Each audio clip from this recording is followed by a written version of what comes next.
अस्सलामुअलैकुम अहलन व सहलन everyone. upwork.com से काफ़ी सारे फ्रीलांसर्स हैं जो बेनिफिट उठा रहे हैं। तो मेरे कुछ फ्रेंड्स और कुछ कॉलीग्स हैं जो upwork पर अकाउंट तो बना चुके हैं लेकिन उन्हें वहाँ से प्रोजेक्ट्स नहीं मिल रहे। तो मैं आज आपसे इस वीडियो में 5 टिप्स शेयर करने जा रहा हूँ जो कि मेरे अपनी एक्सपीरियंस टिप हैं, मैंने खुद वो इम्प्लीमेंट की हैं तो मुझे उससे फ़ायदा हुआ है।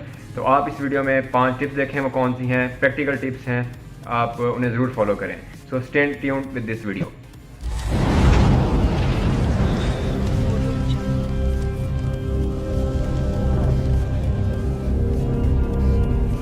जी, तो अपवर्क पर आपको जॉब लेने के लिए कुछ 5 बेसिक टिप्स हैं जो आप फॉलो करें, इंशाल्लाह आपको बहुत अच्छा रिस्पांस मिलेगा। उसमें नंबर 1 जो मेरी लिस्ट के मुताबिक टिप ये है कि आप अपनी जो अपवर्क की प्रोफाइल है वो 100% कंप्लीट करें। आपकी जो अपवर्क की वेबसाइट है, जब आप उस पर लॉगिन हो जाएंगे, उसके एक कॉर्नर के ऊपर ना वेबसाइट का एक लोडिंग टाइप का आ रहा होता है निशान, वो आपका जो है 100% होना चाहिए प्रोफाइल का। उससे आपको जो आपकी प्रोफाइल है उसकी विजिबिलिटी और जो क्लाइंट के ऊपर इंप्रेशन है वो बहुत अच्छा आ जाता है। सेकंड टिप ये है कि आप जो अपना आवरली रेट है, जैसे ही आप सेट करेंगे प्रोफाइल अपनी 100%, आपको एक आवरली रेट भी रखना होगा। उस आवरली रेट को आपने ना ही ज़्यादा कम सेट करना है और ना ही ज़्यादा हाई सेट करना है।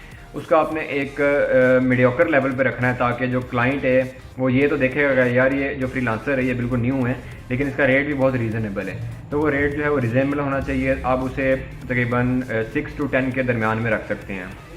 इसी तरह थर्ड टिप ये है कि आप जो टेस्ट हैं अपवर्क के अपनी मार्केट रिलेटेड वो उसमें अप्लाई करें अपवर्क टेस्ट के अंदर जाके, और उसके अंदर A ग्रेड स्कोर करें। जब वो आप टेस्ट पास कर लेंगे तो अपवर्क जो है वो आपकी प्रोफाइल के ऊपर उस टेस्ट का रिजल्ट शो करता है कि आपने टॉप 90% में परफॉर्म किया है, टॉप 100% में परफॉर्म किया है, या आपने जो है वो C ग्रेड लिया है। तो अपवर्क टेस्ट जो है आपकी प्रोफाइल के ऊपर बहुत ही ज़बरदस्त रहेगा। इससे क्लाइंट को ये फ़ायदा होता है कि यार इसने इस मार्केट के अंदर, जैसे आप अगर वर्डप्रेस पे काम कर रहे हैं या जिस भी फील्ड में भी काम कर रहे हैं, उसमें आपको ये बहुत एडवांटेज देगा और क्लाइंट की रेशो बढ़ जाएगी जॉब्स देने में आपको।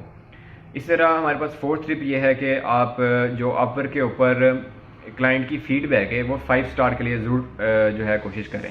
उसकी रीज़न ये है कि अगर आपको क्लाइंट 4.5 या 4 स्कोर भी देता है ना, तो स्टार्ट में आप अगर ऐसा जॉब ले लेते हैं और उसकी रेटिंग कम होती है तो आपकी प्रोफाइल अच्छी नहीं रहेगी और आप जो है वो टॉप रेटेड जो सेलर होता है ना आपका अपवर्क पे जो आपको बैच मिलता है टॉप रेटेड बैच, उसमें कम से कम 90% फीडबैक चाहिए होती है।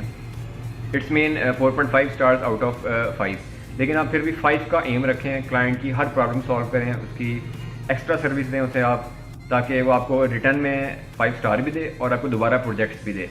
तो हमारी fifth not last but least उसमें यह है कि आप जो आपका फिक्स प्राइस जॉब्स है ना अपवर्क पर, 2 टाइप की जॉब होती हैं अपवर्क पर, एक फिक्स होती है, एक आवरली रेट पे मिलती है। तो स्टार्ट में चूँकि एक काम नहीं मिल रहा होता तो आप फिक्स प्राइस जॉब पे फोकस रखें ताकि आपको अपवर्क के ऊपर जो है वो फिक्स प्राइस के ऊपर जॉब जल्दी मिल जाएगी। और $5, $10, $15 काफ़ी सारी जॉब्स होती हैं, आप सर्च करेंगे हर फील्ड में, डाटा एंट्री से लेके टेक्निकल तक सब अवेलेबल हैं, आप उन पे अप्लाई करें। उस पर जो क्लाइंट की जो आपको मिलता है ना रिस्पांस, वो जल्दी मिलता है। मैंने भी जो अपनी पहली जॉब अपवर्क पे की थी वो फिक्स प्राइस की जॉब की थी, उसके बाद मैंने आवरली जो जॉब थी वो भी पिन की थी। तो आज मैंने आपसे कुछ टिप्स शेयर की, आई होप ये आपके लिए यूज़फुल साबित होंगी। अगर आपका फर्दर भी कोई क्वेश्चन हो, हम आपको कमेंट में आप नीचे लिखें, हम आपको उसके मुतालिक भी गाइड करेंगे। So till next video, stay tune with the guru talks and keep subscribed our channel. Thank you very much. अल्लाह हाफिज़।